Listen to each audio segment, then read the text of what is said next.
Um, it's terrifying.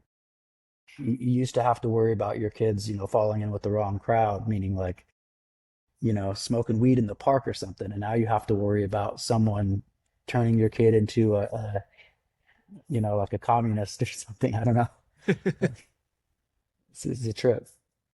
No, you're absolutely right. I mean, it's something that even though I'm not in that same position yet, it's something that I consider too. I think a lot of people, I would say, are confused about this moment in terms of, so much of our identities are actively being shaped online as opposed to, let's talk about the early 2000s, whereby you had an online personality, a physical personality, more so a physical, experience, I should say.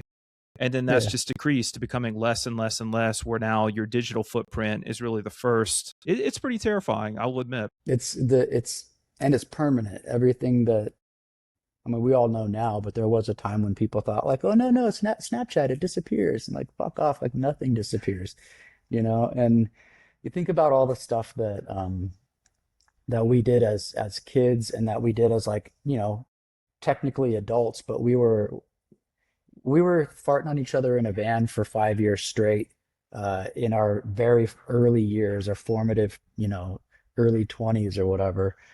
And we would say things that now would get us canceled, just for the fact that like in the early 2000s, there was a thing like Alien Ant Farm, Strata. There were these bands that in order to continue having fun, you would just have to keep pushing the envelope. We play a gay Hmm. chicken where like two guys put their faces close together as possible, and then like even just saying gay chicken now could get me canceled because I'm implying that being gay is bad.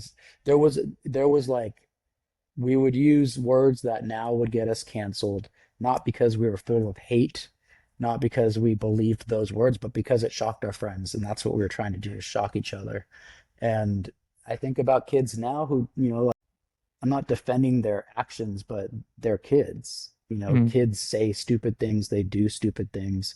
And if Instagram and TikTok existed when I was 16 years old, I would be on some kind of list right now where I'm unhireable for the rest of my life, because of me trying to shock my friends or just trying to like, see what you can say and get away with back then or whatever.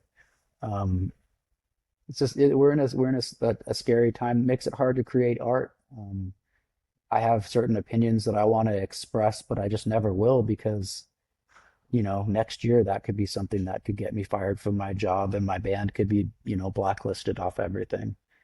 Um, it's hard to write. I've written books before. I'll probably never write a book again unless it's not about my own feelings, because I would be afraid that I'll say something that is, you know, offensive later, if that makes sense. Like artistically, like comedians are starting to use certain words that they hadn't had the balls to use for the last few years. Things are changing to where people are starting to realize like language is language, violence is violence, but words are not violence, and Hmm. words are how we prevent violence and break tension, and humor is important.